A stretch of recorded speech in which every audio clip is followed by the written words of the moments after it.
Monsieur Jeudi. Mais ce matin, j'ai bien dit Monsieur Jude Jeudi. Et l'erreur d'hier n'a pas été commise, elle n'est pas commise. Et c'est de bon augure. Aujourd'hui, notre programme est le suivant. Ce sera la présentation de l'axe 2 du plan de développement stratégique du Parlement haïtien. On s'entretiendra sur la refondation de l'environnement institutionnel du Parlement haïtien. Et l'intervention à ce stade sera faite par deux éminents intervenants. Je veux parler de l'agronome Anthony Lessources et du député Paul Tyrus. Ensuite, nous allons entamer, après ces deux interventions, le travail en groupe autour de la refondation de l'environnement institutionnel du Parlement haïtien. À 11h30, on va procéder à la présentation des résultats des travaux en groupe. C'est votre serviteur qui fera cette présentation. Nous aurons une pause en déjeuner à 12h. Et à partir de 13h, c'est-à-dire à 1h PM, nous aurons la présentation de l'axe 3 du plan de développement stratégique du Parlement haïtien, qui traitera de manière plus précise de la refondation de l'environnement représentationnel du Parlement haïtien. À 14h, on aura un travail en groupe autour de la refondation de l'environnement représentationnel du Parlement haïtien. À 15h30, ce sera les recommandations et résolutions par le président de la Commission de planification et coopération externe. Je vais parler de l'honorable Patrick Noséus. Et à 16h, nous espérons bien, à cette heure précise, à 4h PM, nous aurons les propos de clôture du président de la Chambre des députés, l'honorable Choiseur Chancy. Et sans perdre de temps, nous invitons l'honorable député Patrick Noséus à se produire devant l'Assemblée pour nous présenter un résumé du travail à l'atelier que nous avons réalisé pendant toute la journée d'hier. Honorable Noséus, nous vous demandons de vous présenter pour prendre la parole, s'il vous plaît.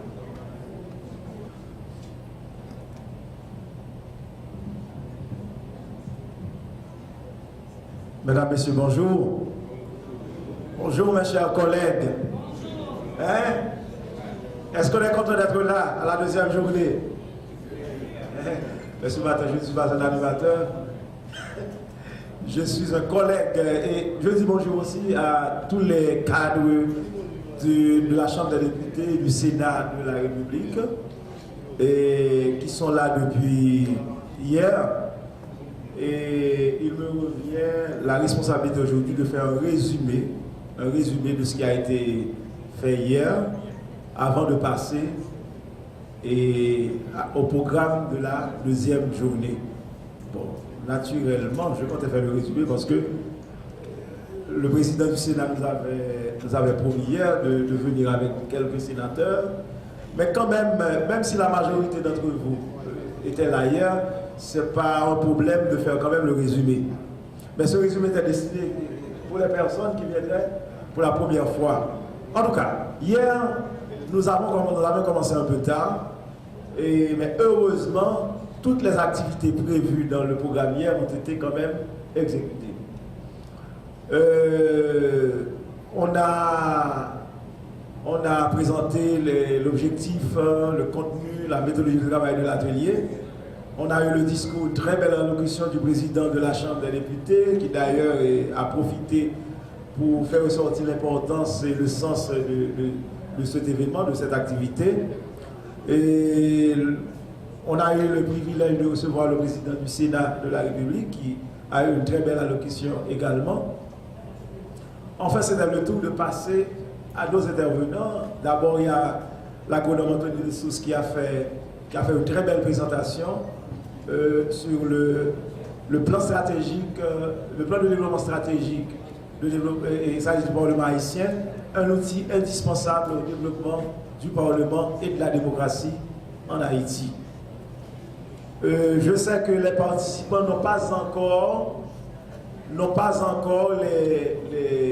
je dirais le document écrit de cette intervention.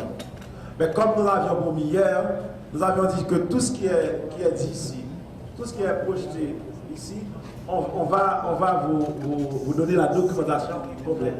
Donc malheureusement, cette partie d'intervention n'est pas encore visible et imprimée pour être mis à votre disposition. Mais vous l'aurez quand même. Si ce n'est pas aujourd'hui, nous avons la liste, nous avons fait l'enregistrement. Nous avons fait l'enregistrement des participants, donc ce n'est pas un problème. Si on n'a pas le temps d'avoir ces documents aujourd'hui, on fera parvenir à chaque personne. Par exemple, pour les participants du Sénat, le Sénat va recevoir le documentation manquant. Et on va faire de même pour les cadres de la Chambre des députés, pour les députés.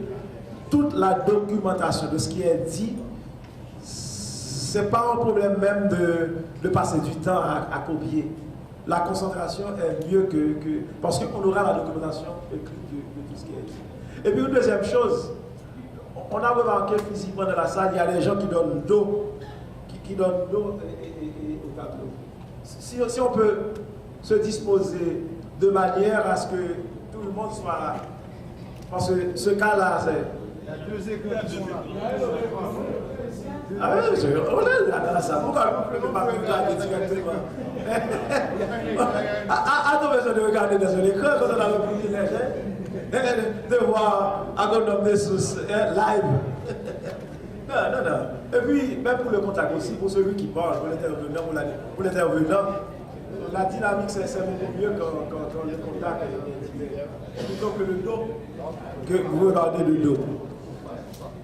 Donc aujourd'hui, hier, en deuxième partie, oui, on a eu l'intervention de M. Paul Diwa aussi, qui a fait état qui a fait de certaines expériences de plans de développement stratégique en Burkina Faso et en Ukraine. Il a profité de parler aussi de l'expérience canadienne.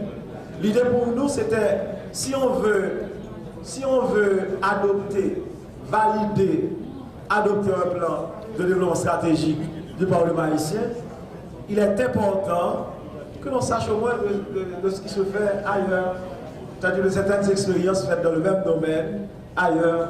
C'est pourquoi on a eu l'intervention de M. Paul Diwa pour nous conter un peu ce qui a été fait dans d'autres pays concernant les plans de développement stratégique pour les parlements.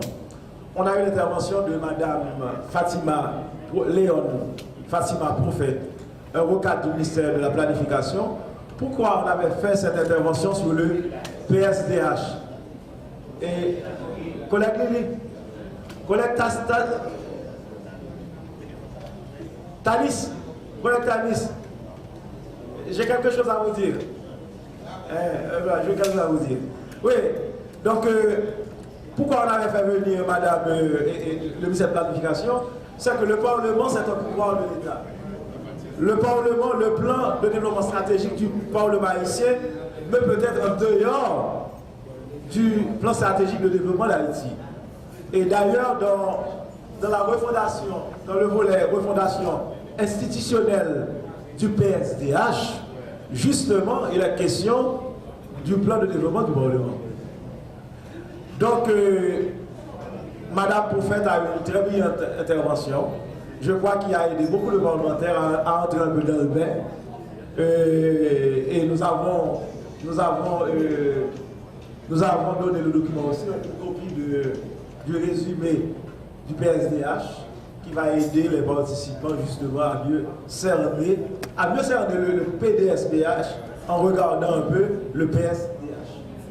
En deuxième partie de la journée, on a eu l'architecte Leslie Voltaire pour une présentation très pratique, une très belle présentation du premier axe aux fondations d'environnement physique avec le projet de construction du nouveau palais législatif. Ça a donné l'occasion à plusieurs députés, à plusieurs participants de poser des questions sur la nouvelle infrastructure, à savoir le palais législatif, sur les étages, sur les bureaux de députés, etc. Il y a même un député, le député Étienne, qui a dit que ce sera un espace politique, pas question de théâtre ni de restaurant, pas ça. Voilà, quand même, ça a aidé quand même activement à avoir une participation de toute l'assistance. Ça a été très intéressant. Aujourd'hui, malheureusement pour hier, il y a deux faiblesses seulement dans la journée d'hier, et nous allons tout faire pour corriger ça aujourd'hui. Hier, on n'a pas, d'abord au niveau des intervenants, en tant que président de la commission de la planification, position qui a été chargée de faire le pilotage de cette activité, j'ai remarqué au niveau des intervenants qu'ils ont, dans leur intervention, ils ont beaucoup insisté sur les parlementaires. Vous députés, ce que vous faites, vous députés, ce que vous faites. Mais le plan de développement stratégique du Parlement haïtien, c'est l'affaire à la fois des parlementaires et des cadres, des fonctionnaires du Parlement. Et je dirais même à 60% pour les fonctionnaires du Parlement, 40% pour les députés. Parce que, pour les députés et sénateurs. Parce que ce que je fais remarquer hier, c'est qu'en généralement, les députés sont des élus, ils sont à l'époque sélectif. Les députés passent. Il y en a qui reviennent, certes, mais les députés passent, mais les fonctionnaires demeurent. Donc si on veut avoir une pérennité de ce travail, une pérennité en termes de mise en œuvre, d'application du plan, il faut compter beaucoup plus sur la compréhension, c'est-à-dire il faut compter beaucoup plus sur ceux qui vont rester, sur ceux qui sont la permanence du Parlement, plutôt que sur ceux qui passent, qui reviennent, etc. Mais cela ne veut pas dire que c'est pas important non, pour les députés. Parce que c'est comme le Titanic. Vous ne voyez pas l'exemple du Titanic? Je prends n'importe quel grand bateau. Un restaurant aussi, ceux qui sont sur la table, qui mangent, ce sont les clients, ce sont ces gens-là que l'on voit. Mais ce beau plat que vous voyez sur la table, il est préparé de la cuisine avec un chef cuisinier, avec des gens, des hommes et des femmes. Et si le plat n'est pas bon, les clients vont partir. Donc, c'est comme dans un bateau. On regarde les gens sur le pont, sur la passerelle, ils font des va-et-vient. Mais il y a des gens à la salle des machines, il y a des gens qui travaillent dans le bateau pour permettre au bateau de se maintenir à flot. Donc pour nous, les cadres, les fonctionnaires, ils sont très importants dans cette affaire de plan de développement stratégique.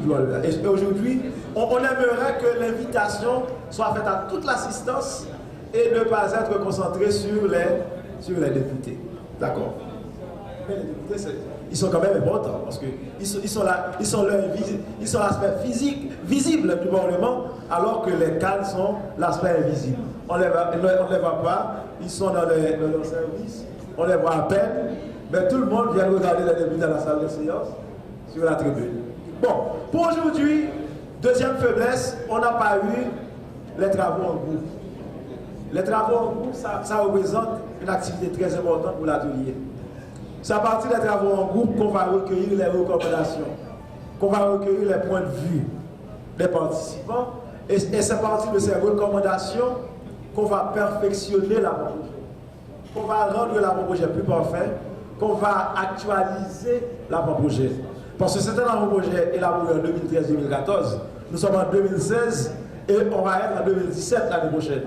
Donc si on n'a pas ces recommandations, il sera difficile de retoucher le document. Donc voilà pourquoi, pour nous, les travaux en groupe, c'est très important. Et aujourd'hui, on va faire en sorte de faire les travaux en groupe. Donc ceci dit, vous avez déjà le programme, je n'ai pas besoin de relire ce qui va être fait. Sinon, on va travailler sur deux autres axes. L'axe refondation de l'environnement institutionnel, qui comporte les volets modernisation des services du Parlement, modernisation, professionnalisation des services du Parlement, dynamisation des commissions et renforcement des capacités du Parlement en matière de logistique et en contrôle de l'action gouvernementale. Ça, c'est pour une première partie de la journée. Ensuite, on va voir une deuxième partie de la journée pour l'axe refondation de l'environnement représentationnel, qui a des volets comme amélioration de la visibilité du Parlement, amélioration de la représentation du Parlement auprès des organes des pouvoirs publics, amélioration de l'organisation du Parlement auprès de la société civile, c'est-à-dire des citoyens, et enfin, amélioration de l'administration du Parlement au niveau international. Donc on va travailler sur ces deux aspects, mais à la fin de chaque intervention, à la fin de chaque axe, on va avoir 45 minutes ou 1 heure de temps de travail en groupe. Juste pour finir, c'est simplement la question de méthodologie. C'est simplement pour la question de méthodologie. Et je crois que chacun a un document, le résumé de l'avant-projet, plan de développement, tout le monde a ça.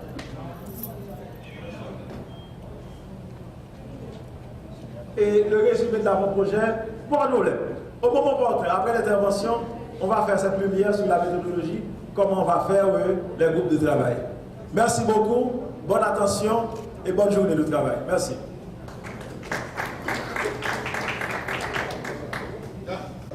A fait distribuer un dépliant qui sera résumé après 2 minutes d'intervention. Nous estimons que tout le monde ici présent a reçu ce dépliant. Donc, nous demandons donc à ces 2 intervenants de se produire. Vous avez, je ne sais pas lequel d'entre vous va intervenir le premier, c'est l'agronome des Suisses. Vous avez la parole, monsieur l'agronome. Merci beaucoup. Bonjour, bonjour honorable député. Mon collègue Guira devra aussi intervenir sur le sujet. Vous rappelez que nous sommes à la fin d'un processus qui a été entamé depuis 2013. Ça fait 3 ans déjà. Et c'est pourquoi, très rapidement, je voudrais porter à votre attention que le plan de 2006-2010, on a fait l'évaluation de ce plan-là en 2013. Le rapport a été présenté le 31 mai. Après la présentation du rapport, il y a eu une retraite même qui a été organisée. Je dois porter à votre attention que toujours en 2013, il y avait un comité bicaméral de planification stratégique qui a été mis en place au Parlement, députés et sénateurs. On a même réalisé pour eux un séminaire sur la planification stratégique. Après quoi, juste pour vous démontrer qu'il y avait une méthode participative qui a conduit à cet avant-projet dont parle le député Patrick Norzéus, on a réalisé 7 focus group avec tous ceux-là qui étaient concernés par l'élaboration du plan stratégique de développement. 7 focus group, je peux vous rappeler rapidement, on a fait un focus group pour le PS. Il y avait le PSP, il y avait le PRI, il y avait PEP comme bloc à la Chambre des députés. Et on avait organisé aussi un focus group pour les sénateurs, focus group pour les cadres de la Chambre des députés, focus group pour les cadres du Sénat de la République et focus group avec les journalistes accrédités au Parlement. Donc tout ce bon monde-là avait pu donner leur input dans l'élaboration du plan stratégique sur lequel nous travaillons aujourd'hui. Je pensais qu'il était bon de porter ces points-là à votre attention. Nous sommes à la fin d'un processus, lequel processus a conduit justement à l'avant-projet. Alors, autre chose aussi que je voulais partager avec vous, mais très rapidement. Voici, par exemple, les éléments sur lesquels on avait travaillé dans ce focus group-là. Je crois que c'est avec PEP qu'on l'avait fait, mais que ce soit avec PSP ou PRI, c'était le même schéma. Comme vous le voyez là,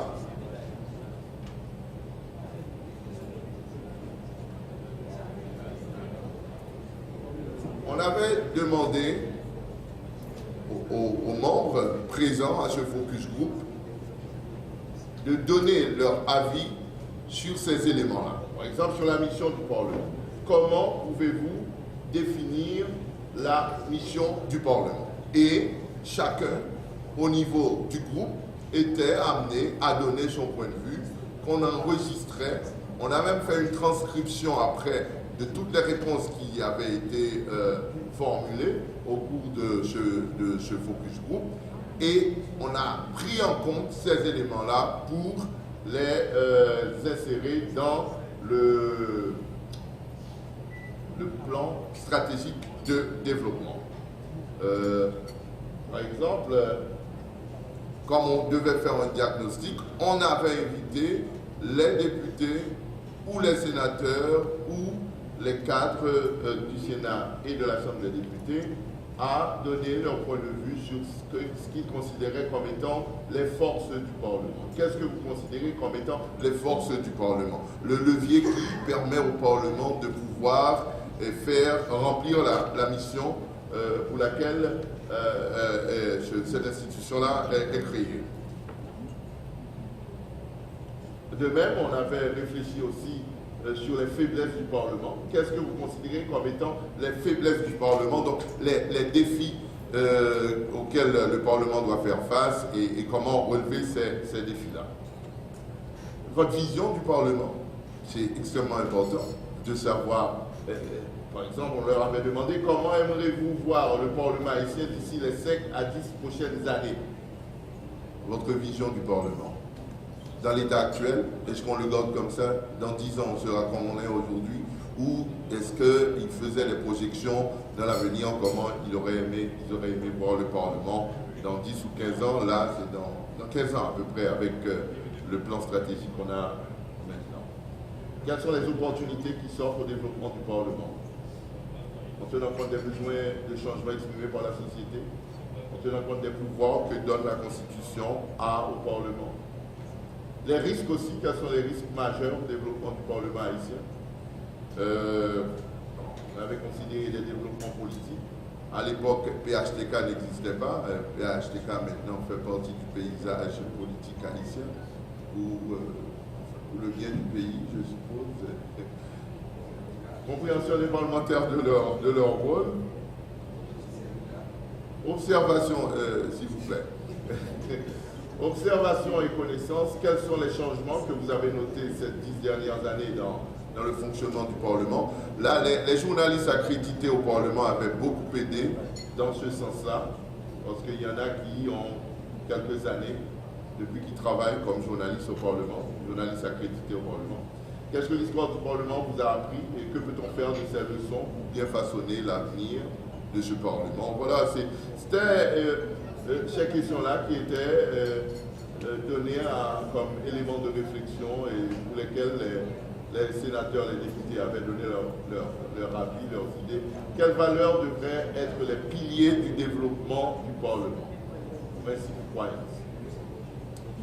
la question de valeur, pour quelle que soit l'institution, est éminemment importante. C'est un élément de base. C'est sur des valeurs qu'on peut effectivement avancer de façon non seulement légale, de façon droite, honnête. Valeurs. Dessiner le profil d'un élu à la chambre basse. C'était un exercice un petit peu difficile parce qu'on a toutes sortes de têtes au niveau du Parlement, mais il doit y avoir un profil idéal. Bon, difficile à dessiner, bien sûr. Ah bon, ça c'est une autre affaire. Voilà. Ok. Maintenant, ceci étant dit, très rapidement, je vais rentrer dans le vif du sujet. Il est question de l'environnement institutionnel du Parlement. Hier, j'ai noté l'engouement et la participation vraiment active de vous tous dans la salle quand l'architecte Voltaire faisait sa présentation, parce qu'il parlait de ce bel édifice tellement attendu par tous, où les parlementaires vont se retrouver dans un environnement physique tellement différent de celui dans lequel vous travaillez maintenant. J'ai bien compris cet intérêt exprimé par vous tous. Mais vous pouvez avoir un beau bâtiment, ce n'est pas ça qui va faire du Parlement un Parlement efficace et efficient. Sûrement, ça va aider, bien sûr, puisque vous aurez de meilleures conditions de travail. Mais il y a beaucoup, beaucoup plus que ça, et on va voir ça ensemble rapidement. Alors, pour la refondation de l'environnement institutionnel du Parlement, modernisation et professionnalisation des services, dynamisation des commissions, amélioration des expertises, adoption de lois pour le contrôle de l'action gouvernementale. Et pour ce faire,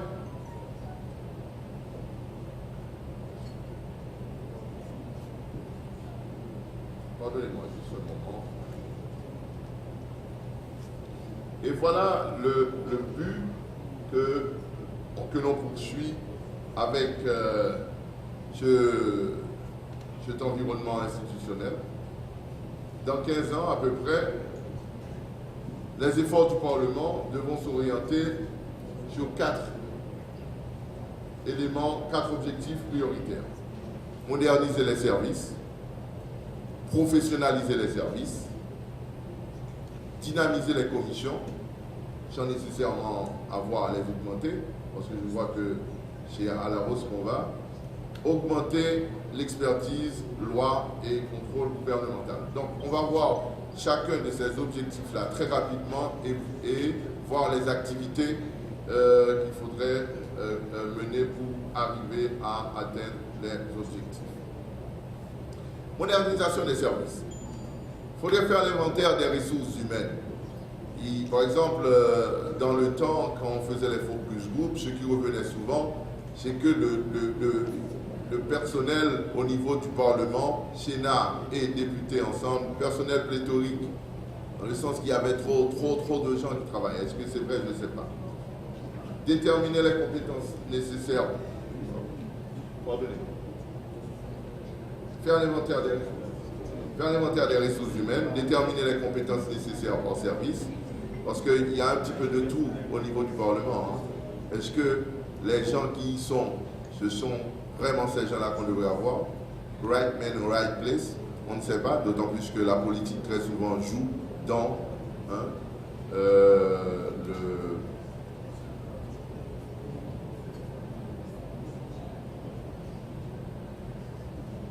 dans le recrutement du personnel. Il faut établir des termes de référence clairs par département, par service, par fonction. C'est fondamental. Et de cette manière-là, celui qui est responsable de la gestion des ressources humaines pourra beaucoup plus facilement, par concours, arriver à recruter les éléments qu'il faut. Adapter les ressources humaines par service, suivant les besoins. Quelqu'un qui est bon dans le maniement des armes, je ne pense pas que c'est celui-là qu'on devrait mettre dans le service logistique ou à taper à la machine, merci. Et faire la révision de l'organigramme de l'institution, parce que de la manière dont c'est maintenant, est-ce que c'est fonctionnel, est-ce que c'est la meilleure façon, c'est la meilleure formule, c'est la meilleure organisation qu'on a pour le fonctionnement du Parlement. Toujours au niveau de la modernisation,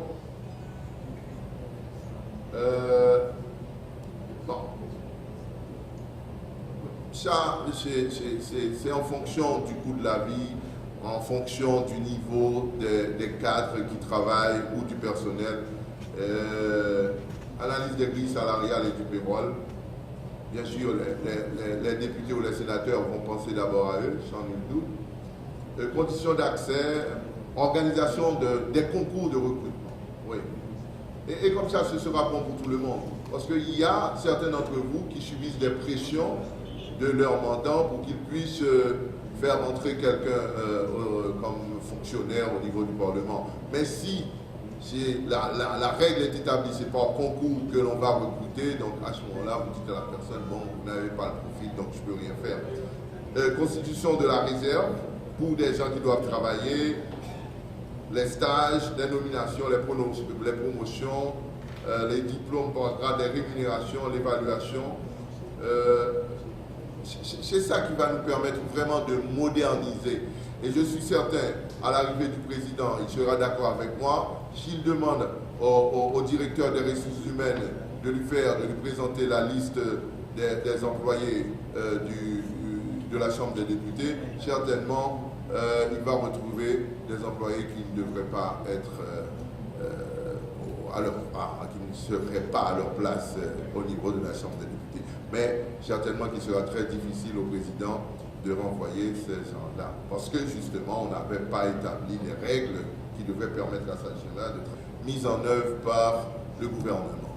Et là, je crois qu'il faudrait faire un effort particulier, parce que quand vous avez à inviter, convoquer ou interpeller un ministre qui est responsable d'un secteur, ministre de l'Agriculture, ministre de l'Environnement, il faut que vous déjà, au niveau de la Chambre des députés, vous connaissez bien la politique de ce gouvernement-là par rapport à ce secteur que vous interpellez. Ce n'est pas pour n'importe quoi, vous appelez, et si vous ne savez pas la politique sectorielle, vous ne pourrez pas arriver à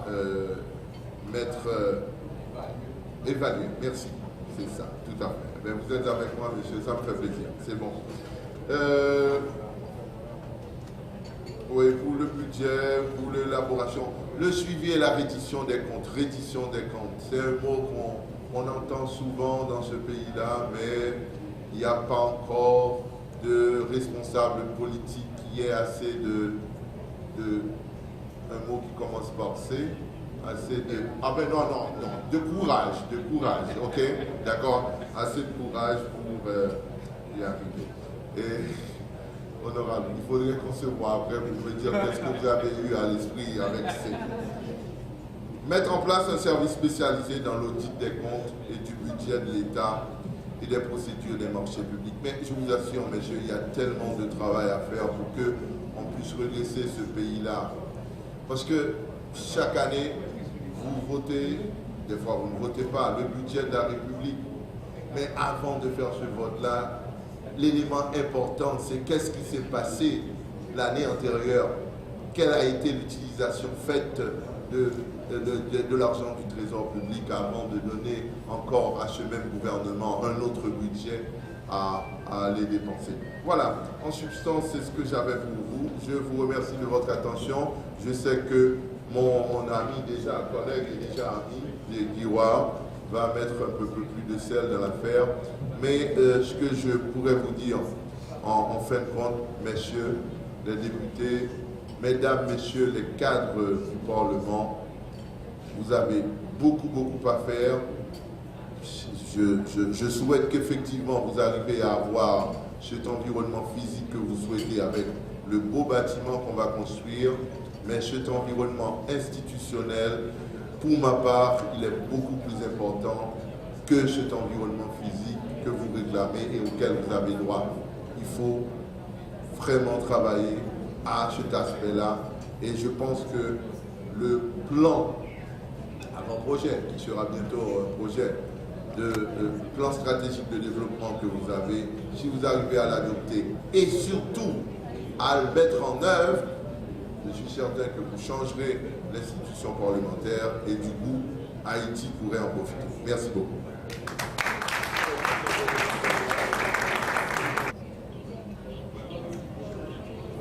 Bonjour encore. Allez-vous, tout le monde? Ça va? Oui? Ok, d'accord. I want to begin my presentation. Does everyone have a copy of my presentation? If you don't, put up your hand, please. Bonjour encore à tous. Est-ce que tout le monde a reçu une copie de ma présentation? Sinon, levez la main s'il vous plaît. Okay. No, pas là. Okay. Do we have enough copies? Peut-être partager avec quelqu'un. Je m'excuse. Okay. I want to start by making a comment about the excellent presentation we just heard. Permettez-moi de commencer la session avec un commentaire sur l'excellente présentation qui vient de nous être faite. And the point that was made about members of Parliament having good information at committee. Le point qui a été plusieurs fois soulevé relatif à l'importance pour les membres du Parlement et de la Chambre en particulier d'avoir de bonnes informations pour pouvoir agir et prendre des décisions. is very important. When I was a member of parliament on committee, I had access to expert information so that I could ask smart questions to ministers and in the House of Commons. Je réitère donc l'importance du travail qui est fait autour des membres de la Chambre, et quand moi-même j'étais parlementaire, j'ai eu accès à une très grande expertise qui a pu m'éclairer et me permettre de poser les questions qu'il fallait au ministre. So let me start with my presentation. Donc je commence ma présentation. The first slide is about how do we support new members of parliament.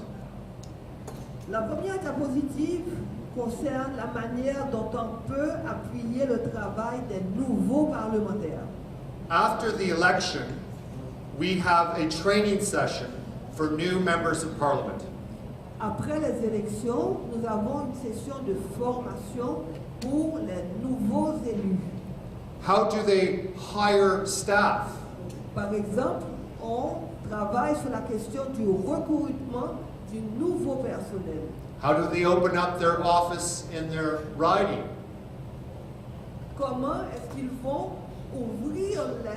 commencer les travaux de leur bureau, ouvrir effectivement leur bureau, et en particulier comment rédiger ce travail. And there's also a session on how things work in the House of Commons. Et nous avons également une session sur le fonctionnement de la Chambre des députés. You all remember when you were first new members of parliament, I'm sure. Tous ceux qui ont été réélus se rappellent certainement de la formation qu'ils ont reçue quand ils ont pris leur poste pour la première fois. And after the excitement of I was elected, Et après l'excitation qui découle du succès aux élections, c'est oh mon Dieu, le travail, oh my God, the work in front of me. maintenant quand il faut se mettre au travail, vous êtes en train d'appeler le Tout-Puissant à l'aide à cause de la quantité de travaux que vous voyez déjà devant vous. So this is very important. And the final point here is to have a liaison for that member of parliament so that when they have questions about offices, about hiring, or about the affairs in the House of Commons, there's someone they can pick up the phone and talk to. Et c'est pour ça qu'il est essentiel qu'au sein de la Chambre des députés, il y ait un agent de liaison, quelqu'un qu'un nouveau député ou un député simplement peut appeler à tout moment pour lui dire voilà comment est-ce que les choses se passent, comment ça devrait se faire, à qui est-ce que je devrais parler, où est-ce que je vais trouver la ressource. Now, let me talk about the administration of the House of Commons. Parlons maintenant un petit peu du fonctionnement, de l'administration d'une Chambre des députés. They are there to support all members of parliament and their staff. Ce staff, cette équipe, est là à l'appui de l'ensemble des parlementaires, mais aussi des personnes qui encadrent ces parlementaires. So they have activities for training, as you see here. Donc, il y a des activités de formation, comme vous le voyez. They provide members of parliament with with information about what has happened every day in the House of Commons. Ces personnes tiennent un journal écrit de toutes les activités qui se déroulent au sein de la Chambre des députés, tous les jours. Tous les jours. And they are guided by a vision. And the vision, as you see there, is to make sure that there is a promotion of understanding of what the role of the House of Commons is. Ce travail d'appui aux élus à la Chambre des députés se fait dans le cadre d'une vision. Et cette vision sous-tend l'importance de ce travail, l'importance pour l'avancement du Parlement et de la Chambre des députés plus particulièrement. and values. And the values that the highest standards of public sector governance in Parliament. Et les valeurs, quand on parle de valeurs, c'est la conviction qui anime ces cadres que le travail de la représentation de la population au niveau de la Chambre des députés doit se faire dans les conditions de la plus stricte gouvernance. And here again, this is the support from the House of Commons. And that is the 5 different areas within the House of Commons that the administrative sector focuses on. Voilà encore la description que font les cadres du Parlement à l'arrière-scène, en coulisses, le travail qui entoure le travail parlementaire, et c'est décliné sur 7 grands secteurs. The first one is the everyday procedures in the House of Commons. Le premier point concerne les procédures quotidiennes au sein de la Chambre des députés. This is very important because there is a lot that happens every day in the House of Commons. C'est important parce que à la Chambre des députés, il y a beaucoup d'activités au quotidien. The second one is to support, and it's related to the first one, is to support the legislation that is passed in the House of Commons and legislation that members of Parliament might want to bring to the House of Commons. Le deuxième point est aussi essentiel. Il s'agit du bureau de la légistique qui travaille sur les lois existantes, mais également qui va documenter les travaux de légistique qui devront être éventuellement soumis par devant la Chambre. If I wanted to write a piece of legislation, I always had support with research and with someone who would be able to write what I wanted into law into parliamentary language.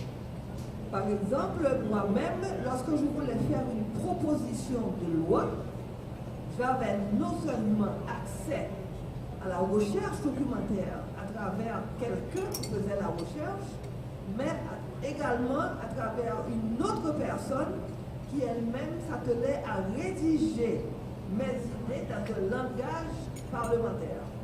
These are lawyers who are experts in law and constitution. Et là, nous parlons de juristes qui ont une expertise en loi et en constitution, en matière constitutionnelle. Next, we have the services of Parliament that we all depend on, information services, as was mentioned before my presentation. This is extraordinarily important because technology is always changing.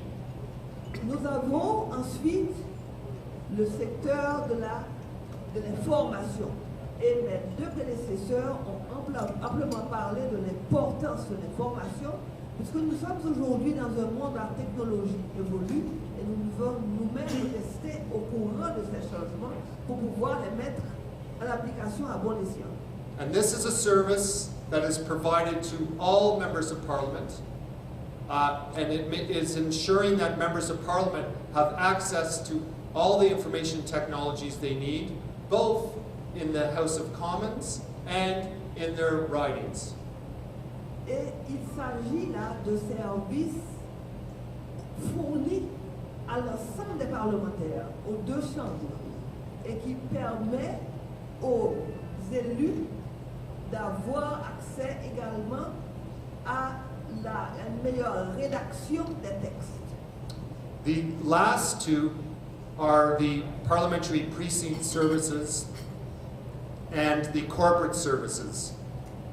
Les 2 points concernent les services aux parlementaires et également les services corporatifs.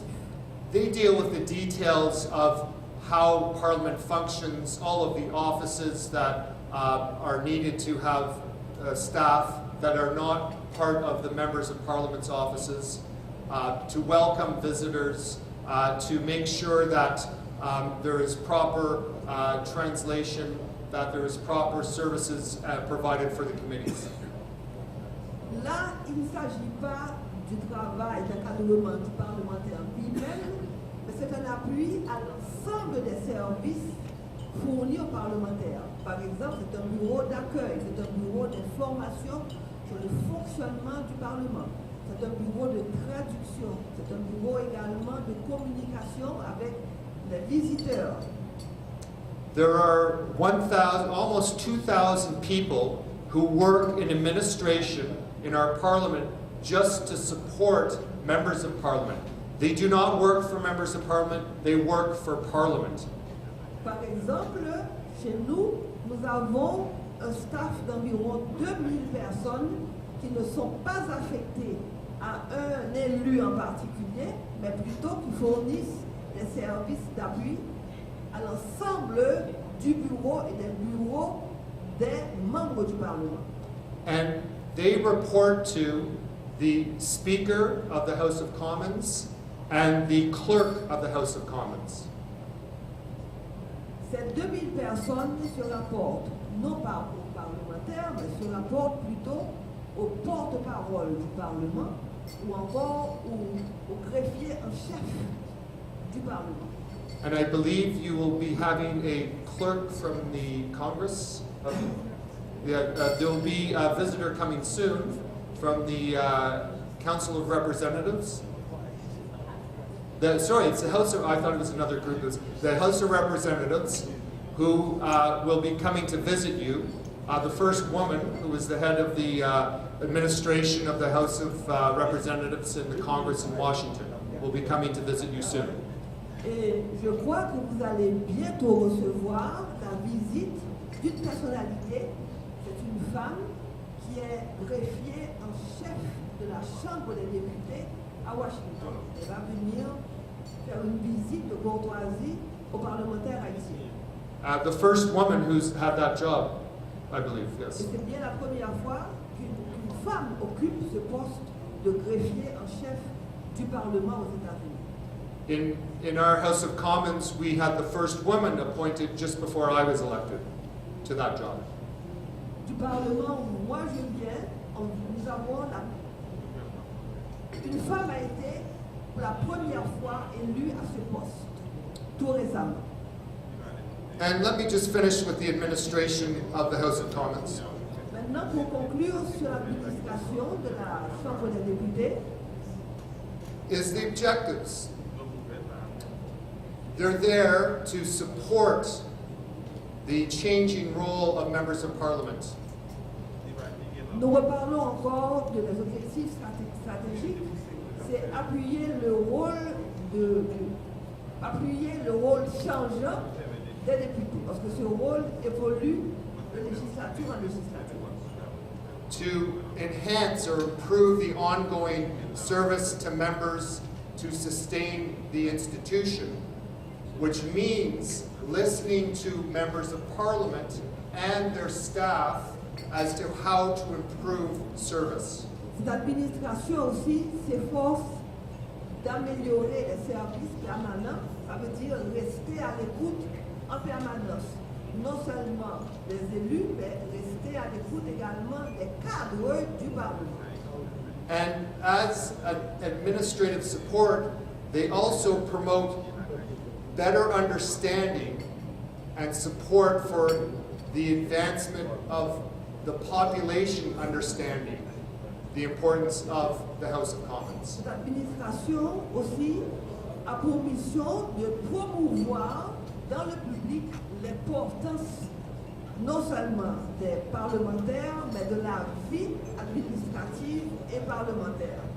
And finally, to apply the highest standards of public sector governance in Parliament. So it is a good example and a good model for members of Parliament, for the public sector, and for the population. Et encore une fois, c'est s'assurer de la plus stricte gouvernance au sein du Parlement pour que ceci se reflète positivement dans l'ensemble du secteur public et dans l'ensemble de la population. Now, my favorite building in our parliament, the Library of Parliament. Voilà. Au Parlement canadien, voilà l'immeuble que moi, je préfère. What does the library do? Quel service est-ce qu'une bibliothèque fournit? They will do research for you. They will provide the latest briefings on the most complicated issues. Ils font, alors la bibliothèque et son personnel est chargé d'effectuer pour les parlementaires les recherches, la recherche documentaire, mais aussi ils sont chargés de se procurer les plus récentes informations sur les sujets épineux. For all pieces of government legislation, they provide a comprehensive analysis for all members of parliament. La bibliothèque est également responsable de fournir une analyse synthétique de tous les projets de loi et lois votés par le Parlement, et ceci à tous les parlementaires. This means that every member of parliament, when they go to committee, has no excuse not to ask good questions. Les ressources sont là, disponibles pour la Chambre des députés et pour le Parlement en général. Donc, quand un ministre est convoqué par le Parlement ou par la Chambre n'a aucune excuse pour ne pas pour poser des questions qui ne sont pas appropriées ou ne pas travailler les questions à fond avec cet invité. And sometimes they will do studies on issues that you are interested in, if you give them enough time. Aussi, quand un parlementaire est intéressé plus particulièrement par un sujet, cette bibliothèque est aussi chargée de faire des recherches spécifiques pour vous, moyennant que vous en leur laissiez le temps. If the chair of the tourism committee wants to have a study done on tourism in Haiti, they could do that for them. Par exemple, si le président de la commission tourisme voudrait avoir des informations spécifiques sur le tourisme dans votre pays, cette bibliothèque et son personnel lui fourniront la documentation. And then you could do a study at committee on that, based on that research. Et votre commission peut travailler avec assurance avec les informations fournies par la bibliothèque. Now, let's talk about officers of parliament. Parlons maintenant des cadres du Parlement. We have a tradition in Canada to have independent officers monitor government action. Au Canada, nous avons une tradition qui nous permet d'avoir des cadres indépendants qui assurent le suivi de la politique gouvernementale. So the Auditor General looks at all government spending. If they want to look at what was spent in the Department of Transport, they can look at all spending in the Department of Transport and then make those studies and reports public to everyone. Par exemple, nous avons des hauts cadres, un haut cadre en particulier qui est le contrôleur général. Et cette personne, par exemple, va examiner tous les comptes d'un ministère. Par exemple, le ministère, allons dire des travaux publics et des transports, et pouvoir rapporter l'ensemble des dépenses effectuées par ce ministère au cours de l'exercice ou d'une année, par exemple parlementaire, et le rapport de ce haut cadre est rendu public. As you can see, we have many officers of parliament, be it for general elections, for official languages, to make sure French and English are both being supported in government. Very important, Commissioner, is the Commissioner of Information and Conflict of Interest. Comme vous voyez, nous avons donc des hauts fonctionnaires préposés à des activités bien spécifiques, que ce soit par exemple les élections ou encore d'autres secteurs, mais par exemple, pour nous, nous avons un commissaire à l'information qui se charge également d'examiner les questions de conflit d'intérêts. There is obviously oversight for both the Senate and the House of Commons. Il existe également une supervision non seulement de la Chambre des députés, mais du Sénat. The Senate has someone through the Speaker and the leader of the Senate. They are also working with these agents of Parliament. Au niveau des deux chambres, il y a des agents qui travaillent de plus près avec, par exemple, le porte-parole du Sénat ou le porte-parole de la Chambre, mais qui travaillent en général avec l'ensemble des hauts cadres de ce Parlement.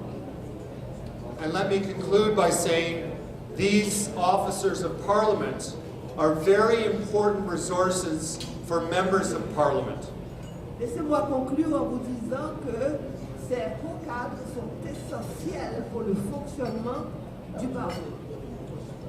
Every member of Parliament then should have support for their staff, for the research, for their offices, and for the work that they do in their community. Donc, tout parlementaire devrait bénéficier de l'appui non seulement à eux-mêmes, mais de l'appui à leur cadre qui les entoure directement au service qu'ils fournissent à la communauté.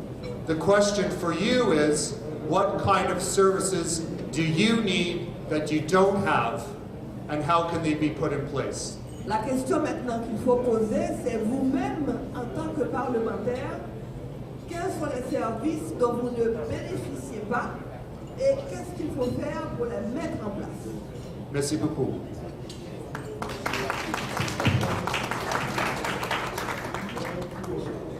Je ne sais pas comment physiquement on va le faire. Mais comme l'axe refondation de l'environnement institutionnel comporte quatre grands volets, le volet modernisation des services du Parlement, modernisation, deuxième volet, modernisation professionnalisation des services du Parlement, dynamisation des commissions, comme troisième volet, et un quatrième volet qu'on pourrait diviser en deux. Le quatrième volet, c'est le volet renforcement des capacités du Parlement en matière légistique. On pourrait prendre ça pour un travail de groupe. Et puis il y a renforcement des capacités du Parlement en matière de contrôle de l'action gouvernementale. Ça aussi peut faire l'objet d'un groupe de travail.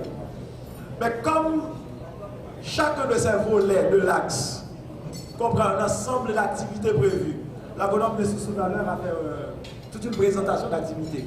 Quand il a parlé par exemple de cadastre des ressources humaines, quand il a parlé, etc., on les a vus. Donc on peut servir de ces activités prévues pour chacun de ces volets comme support à la réflexion sur les recommandations. Bon, là, je l'avais dit tout à l'heure à la madame, ce sera difficile de demander à tous les participants de se regrouper en 5. C'est difficile.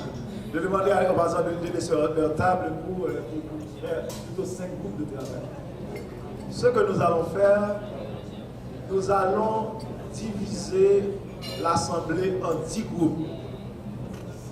2 groupes vont prendre le volet modernisation des services. 2 autres groupes, volet professionnalisation des services. Le 5e et le 6e groupe vont prendre dynamisation des commissions. On aura un 7e et 8e groupe qui vont prendre renforcement des capacités du Parlement en matière légistique. Et un 9e et un 10e groupe, et ils vont prendre chacun le volet renforcement des capacités du Parlement en matière de contrôle de l'action gouvernementale. Et est-ce qu'on peut dire, nous allons mettre former les groupes, on peut prendre de côté mon côté pour voir avec ça. Il y aura une présentation des rapports de groupe. Comme nous avons 4 grands volets dans ce texte. S'il était possible physiquement pour nous, nous demanderions à l'assistance de former ces groupes. Mais on ne peut pas avoir des déplacement, etc. Voilà. Et pour la professionnalisation, la modernisation des commissions, on va donner la priorité aux tables qui ont les cadres. Naturellement, la présentation des rapports, les députés pourraient toujours réagir. Même si les cadres font des opinions sur la modernisation et la professionnalisation des services, les députés en plénière vont toujours faire des réserves, des points de vue sur ce que les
Matler Jean-Baptiste, Irlande Andris, Lunès Simonis, Pierre-Paul Désir, Audeline Lasserre et votre serviteur Lunéo Pierre qui est président, qui fait office de président de ce groupe, Caroline Joseph, Maud Dessieux Suzan, Deliska Getchens Deliska, Marie-Rosemana Lordina et Woulgens Alphonse. Donc on souhaite qu'il y ait un peu de silence, que de l'assistance.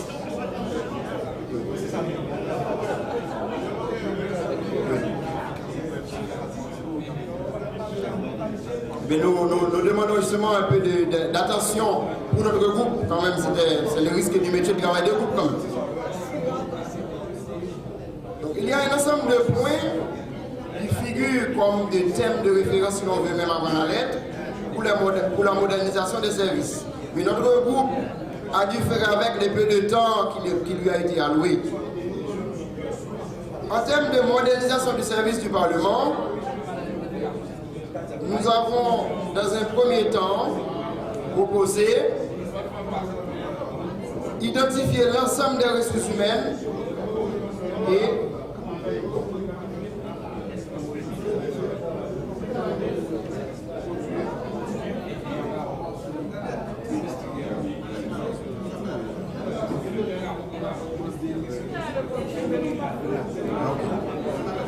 il y a pas de cela.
Poursuivre malgré tout avec le thème de référence du groupe qui a dû réfléchir sur la modernisation des services.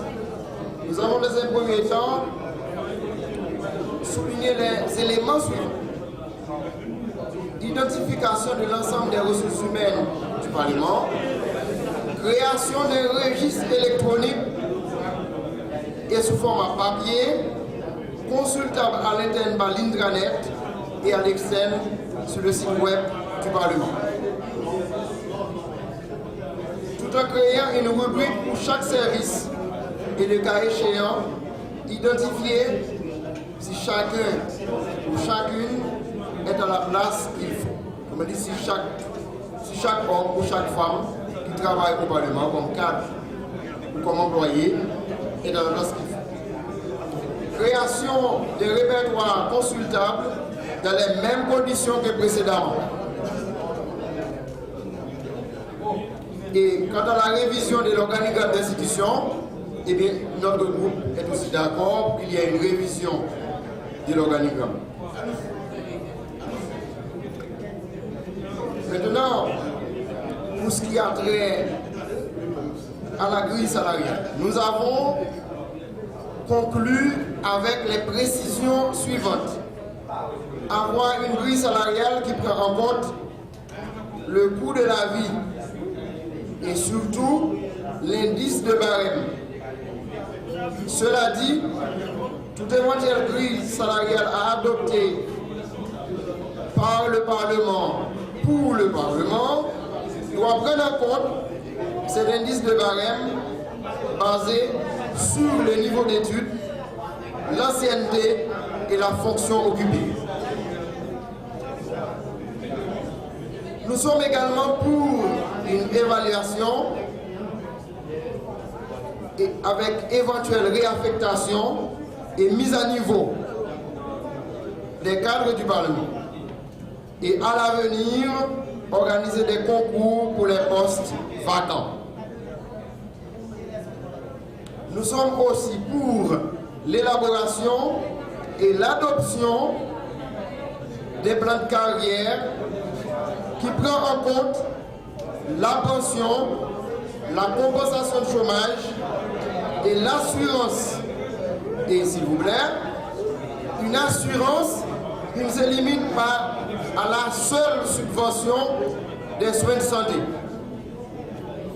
Le plan de carrière doit recouvrir un statut particulier, c'est-à-dire qui détient une autonomie par rapport à celui de la fonction publique en général.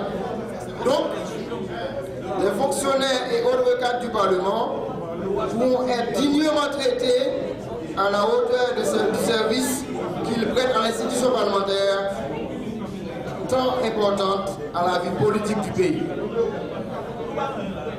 Et enfin, le dernier point sur lequel on a travaillé, nous proposons de consigner dans les règlements internes révisés du Parlement la formation 2 fois l'an pour les cadres du Parlement.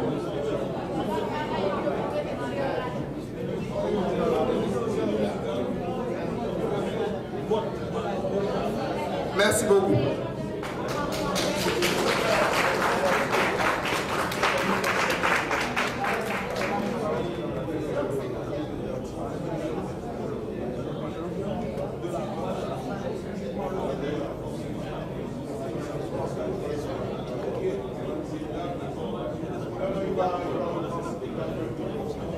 Et merci, docteur Pierre-Louis, qui nous a fait la présentation du rapport de travail du premier groupe sur la modernisation des services du Parlement.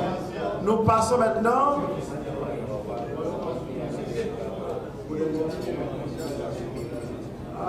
ok. Bon.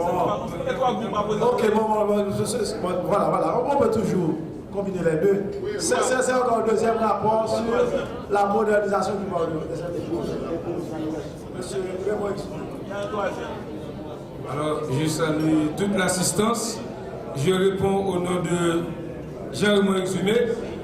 Je fais partie du secrétariat général de la Chambre des députés. Alors, il nous a été demandé de nous constituer en groupe de travail afin de pencher sur la modernisation des services du Parlement. Alors, le Parlement, en tant qu'institution de contrôle de l'action gouvernementale, a encore une mission régalienne qui est celle de légiférer afin de doter le pays de bonnes et solides lois. Pour ce faire, il est impératif que ce corps soit bien outillé, bien armé, afin justement de pouvoir répondre aux grandes questions, aux grands défis tributaires de sa mission, qui est celle de contrôler et légiférer. L'apport indéfectible à ce stade passe indubitablement par la modernisation des différents services, le choix des compétences nécessaires, en un mot, placer l'homme qu'il faut à la place qu'il faut. Ainsi, les membres de cet atelier de travail ont relevé une série de problèmes d'ordre structurel handicapant ainsi la bonne marche de l'administration en général. Il s'agit du mode de recrutement du personnel, de l'irrespect du règlement intérieur de l'institution, de l'implication du personnel dans ce qu'on pourrait appeler la politique qui n'est pas leur dada ou bien leur mission première, de la politique politicienne dans l'administration, de l'absence de la loi sur le statut des fonctionnaires parlementaires et d'une rémunération inadaptée. En conséquence, en vue d'une efficacité de rendement qui renforcerait l'institution, il a été convenu et arrêté ce qui suit entre les membres du dit atelier. Il faut absolument qu'il y ait le respect du règlement intérieur, d'une loi réglementant le statut des fonctionnaires parlementaires, d'une réorganisation des services, de l'intégration des nouveaux employés lors des recrutements sélectifs ou du moins sur concours, suivant les besoins des services irrelatifs. Il faut aussi qu'il y ait une démarcation entre le personnel permanent et le personnel contractuel ou politique. Qu'il y ait une meilleure rémunération juste et équitable selon le mérite. Qu'il y ait aussi de la mobilité du personnel, ce qui favoriserait, ou du moins si vous voulez, créerait une sorte de polyvalence et qui rehausserait l'éclat de l'institution à laquelle nous appartenons. Que soient dotés les services d'outils de travail adéquats. Qu'il y ait offre de meilleures conditions de travail au personnel, au cadre hautement qualifié, incluant bien sûr l'espace physique de travail. Il faut aussi qu'il y ait, en termes de prévision, ce qui n'a pas été dit et ou prévu hier dans le plan présenté par le brillantissime architecte qu'est M. Leslie Voltaire, qu'il y ait un parking ou un garage pour l'ensemble du personnel affecté à cette institution, y compris une cafétéria. Il faudrait aussi que l'institution soit dotée d'un auditorium parce que assez souvent il y a des va-et-vient qui s'effectuent. Un directeur, une directrice, un haut cadre a besoin d'un endroit serein pour travailler en toute sérénité. Eh bien, cette place se trouve difficilement. Donc, il serait de bon ton qu'on pense à un auditorium en ce sens. Qu'il y ait également une meilleure communication entre le personnel politique et le personnel administratif, car à bien des égards, le personnel politique tend à supplanter le personnel administratif appelé à faire carrière. Il serait de bon temps, mesdames, messieurs, les honorables parlementaires ici présents, les hauts dignitaires, que l'administration centrale de l'institution pense aux cadres qui doivent nécessairement bénéficier de bons d'achat, de véhicules de service pour les directeurs, les chefs de service, de moyens collectifs de transport pour le reste du personnel. Ainsi, honorables députés, représentants de la NTI, les cadres et dignitaires ici présents, je crois avoir dit.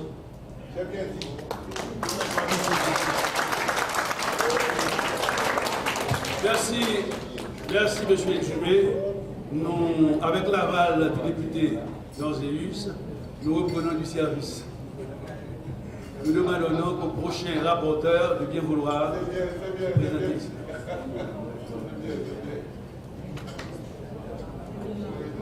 Bonsoir. Moi, c'est Guerrier Jean-Samuel, responsable communication dans le Sénat République. Nous avons une chance pour nous travailler dans l'atelier et qui te fait des recommandations comme ça. Nous avons identifié d'abord que dans le Parlement, il y a deux services qui sont services de producteurs d'information. C'est service séance et service commission. Et nous avons identifié tout problème qui fait service à eux. Des fois, ils ne peuvent pas répondre à ça parlementaire attend de eux. Et nous avons dit, comme recommandation, l'important pour que service à eux, commission et séance, gagne un appareil qui est capable de prendre son séance et transformer en écriture. Et appareil ça, il existait déjà au Canada, qui est capable de permettre que le service à eux remette un compte rendu à la minute de séance parce que est tout converti audio en écriture. Nous disons que pour renforcer la capacité personnelle qui travaille dans le service à eux, pour nous faire formation continue pour eux. Et nous devons finalement nous compte que nous ne sommes pas capables de gagner deux services qui produisent information sans pas gagner un service qui diffuse information. Et nous devons nécessiter pour que la communication qui est en dedans du Parlement repense sur nous. Et nous devons proposer un travail ça que responsable pour faire pour repenser la communication, pour prévoir ou bien par naissance à 4 nouvelles unités en dedans de communication. Première unité, c'est l'unité des courriéristes parlementaires et des accréditations, et gestion des accréditations. Nous allons rapidement faire une petite présentation. Courriériste parlementaire, c'est une unité qui parle pour gérer la correspondance que le parlementaire a recevoir, mais il est là pour gérer toute correspondance que le parlementaire a dans les médias. Ça a évité que nous prenions dans le détail côté président la régie dit pas signé, c'est pas comme ça, c'était comme ça. Mais si il y a une unité qui est là, qui peut vérifier est-ce que la correspondance respecte les normes, est-ce que ce qui sont là, c'est ce approprié, est-ce que signature c'est bon signature, le ça n'a présenté moins scandale dans les médias. Deuxième unité, c'est l'unité des programmes éducatifs. Unité ça, c'est une unité qui permet nous-mêmes, comme fonctionnaires parlementaires, nous aller vers les couliers, vers les étudiants, pour connaître qui ça Parlement fait comme travail. Parce que très souvent, personne ne connaît qui ça Parlement fait comme travail et nous très laid bon en mer. Troisièmement, c'est une unité qui est l'unité médias sociaux et publications. Médias sociaux, c'est une unité qui va créer un compte Facebook, Twitter, qui met le Parlement moderne sur le compte Facebook, Twitter, pour communiquer avec les jeunes. Puisqu'elle a pour faire publication, la responsable en même temps pour les publier mensuellement ou trimestriellement une revue, un magazine sur ensemble d'activités Parlement fait dans cette période-là. Et quatrième et dernière unité, c'est une unité de production. Unité ça, c'est lui-même qui a occupé de l'enregistrement audio, vidéo, toutes séances, commissions, visites, activités parlementaires là, dans la circonscription, dans le département, et monter des documentaires qui sont capables de distribuer aux médias pour parler un peu de Parlement. Nous devons tout nécessiter pour le Parlement gagner une chaîne de télévision avec radio. Comme ça, nous avons évité que les médias privés interprétent ça nous dit et transmettent l'image. Lorsque nous-mêmes nous allons gagner propres médias par nous. En gros, c'est sous le thème ça, groupe par nous de travail pour nous rapidement ouais, nécessité pour nous corriger aspect législatif en dedans Parlement. Merci beaucoup. Bon, télévision, cadre section presse, tout sur l'axe 3 que nous aurons à discuter cet après-midi. Mais nous-mêmes, nous tenons l'axe 2 qui c'est modernisation service et qui ont ensemble d'activités lui-même, qui ont 4 volets et qui ont ensemble d'activités. Pour moi, parce que la rapport ça l'a plus servi dans ça nous va le faire après, mais pas pour modernisation service. Pas pour Merci, député Noséus, pour ces très utiles précisions. Et nous demandons, n'est-ce pas, au prochain rapporteur de bien vouloir se présenter pour restituer leur travail.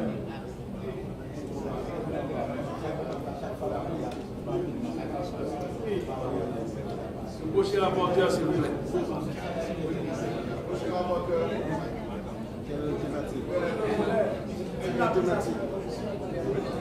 C'est sur la dynamisation des commissions. Ce sera le député Cardieu, Thierry Tardieu. Honorable, vous avez la parole. Merci, collègues.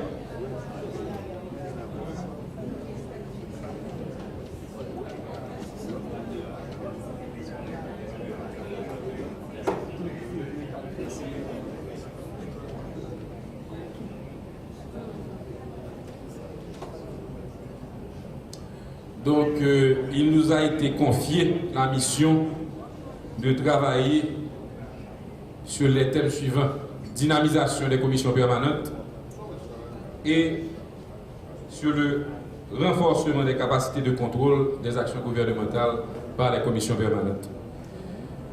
Nous avons d'abord, alors permettez-moi d'abord de partager avec vous les honorables collègues qui font partie de la commission.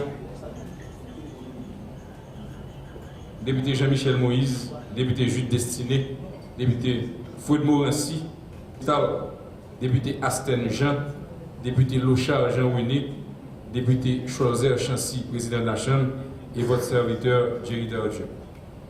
Donc, en réfléchissant sur la problématique, nous avons d'abord pensé qu'il fallait en premier lieu responsabiliser les présidents des commissions permanentes, ainsi d'ailleurs que les présidents de bloc. Pourquoi?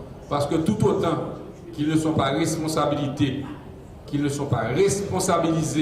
et ne comprennent pas l'importance de participer aux conférences des présidents les lundis, eh bien, l'agenda de la semaine en sera affecté, l'efficacité du Parlement avec, et a fortiori, le déficit d'image auquel nous faisons face ne fera qu'augmenter.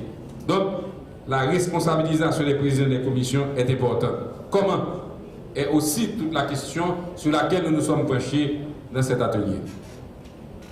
Eh bien, nous avons pensé qu'il fallait prévoir des sanctions en cas d'irresponsabilité dûment prouvée. Merci, ministre.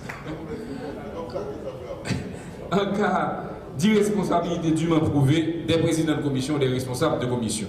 C'est ainsi et seulement ainsi que nous pourrons avoir des dispositions contraignantes pouvant nous permettre de faire avancer le travail des commissions permanentes et de rendre, je dirais, la conférence des présidents efficace et ainsi le travail du Parlement. Nous avons aussi pensé au niveau de la commission qu'il fallait exiger des rapports périodiques des présidents des commissions sur le travail des commissions. Si on se voit confier la mission de présider une commission, faut-il bien que face à l'Assemblée, face au bureau, face au président, face aux collègues, on ait un devoir de rendre compte. Ce qui n'est pas toujours le cas, donc nous avons pensé qu'il fallait le faire cette année, encore une fois pour renforcer l'efficacité de la Chambre des députés. Nous avons pensé aussi, et c'est un point sur lequel le député Forestal a insisté, qu'il fallait mettre des garde-fous pour s'assurer que les autres membres des commissions soient impliqués dans les travaux de la commission. Nous connaissons pile commission, c'est one-man show. Alors, pour deux raisons. Le président de la commission doit décider de qu'il y ait tout bail pour lui, personne ne doit participer. Mais en même temps, tout, ou doit avoir un président de la commission qui a travaillé en pile, et puis par contre, quel monde dans la commission qui veut aider. Donc, souvent, la commission, là, sont one-man show, et pas faute président de la commission, non. Souvent, il va venir, c'est que simplement, il y a un déficit de participation de la part de l'autre membre de la commission. Donc, son bail qui est extrêmement important et nous estimons que là, nous avons gagné pour faire un effort pour que ça arrange. Parce que nous avons dit que l'argent lié puisque nous en famille, souvent, en la commission, on a une grande permanente et entre différents membres, président, vice-président, secrétaire, même si nous connaissons tous nos 4 magistrats, 3 magistrats élus, 3 mois pour attendre l'obéité. Mais nous-mêmes, nous avons par exemple ça dans la Chambre des députés. Il faut que le rendement des commissions soit effectif, donc il faut, comme l'a demandé le président Choiseul, qu'il y ait un bilan à apprécier par l'Assemblée. Je l'ai dit tout à l'heure, le bureau doit pouvoir donner aux commissions des experts dans un temps limité pour bien faire comprendre le secteur.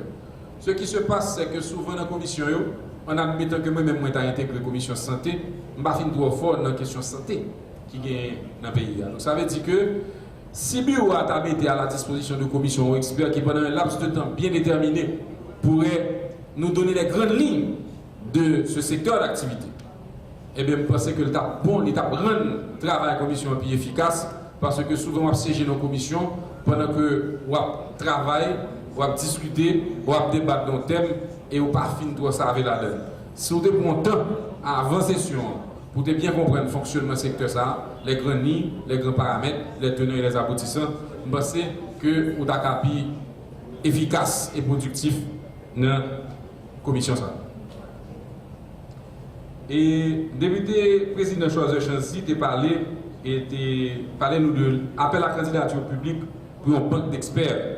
et ensemble, et le commissaire a accepté l'idée, c'est que ça passe, c'est que souvent, peut-être que nous devons intervenir en amont au lieu de en aval pour à chaque fois nous chercher les experts.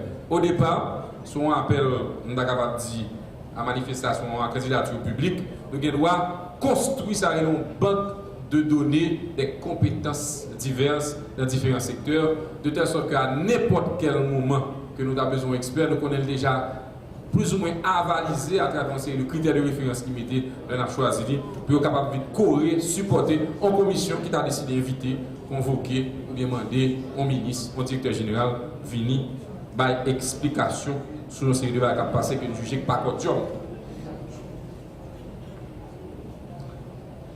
Nous passons tout, et ça, député juge destiné, c'est qui vient avec proposition ça, et que de recevoir avec un pile et contentement, c'est sous question commission sectorielle. L'idéal, c'est que la commission sectorielle, doit produire un rapport trimestriel sur l'état d'avancement des projets et des travaux autorisés par le Parlement. Ça veut dire que nous-mêmes nous budgétisons. Donc ça veut dire que nous devons autoriser tant qu'on pour tel projet, chaque laps de temps que nous définissons comme nécessaire, on va venir pour expliquer nous côté nous avec le projet que nous-mêmes nous devons autoriser financement à travers le budget de la République. Toujours sous question séance convocation, nous avons rappelé que l'important pour que la commission permanente prépare ces séances, que c'est des invitations, des convocations, quelques jours à l'avance, quelques semaines à l'avance, même au niveau des questions qui doivent être posées, de telle sorte que nous avons commencé à l'heure, finir à l'heure, mais surtout, ça n'a pas cherché à convoquer, l'inviter au ministre, eh bien, nous joignons. Nous avons même essayé de réfléchir à un pile de bagaille. Par exemple, d'un point de vue psychologique, le combat qui était fait dans le 48e, nous n'avons pas fait dans le 49e, dans le 50e, pardon. 48e, c'est bon, Jude, mais ancien, Jude qui doit dire nous ça. Ce qui passe, c'est que la commission a convoqué le ministre, souvent la commission est consultable qui est légèrement surélevé par rapport à ministre. Donc, il y a une distance, et il y a même une distance qui symbolise une hiérarchie même, qui te permet que nous interpeller, inviter, questionner un ministre, ou sentir que la distance qui sépare de lui-même, inviter au respect du ministre par rapport au Parlement. Je dis à Kounien, il y a une convocation qui a fait, le ministre est sur la même table, les croquer, à parler, discuter, ou à ça ministre, ça parlementaire, donc balancer viré, nous-mêmes nous avons regardé qui nous avons mettre un petit lot de bagaille pour que le Parlement puisse continuer à préserver ses prérogatives de pouvoir questionner les ministres et autres commis de l'État comme il se doit.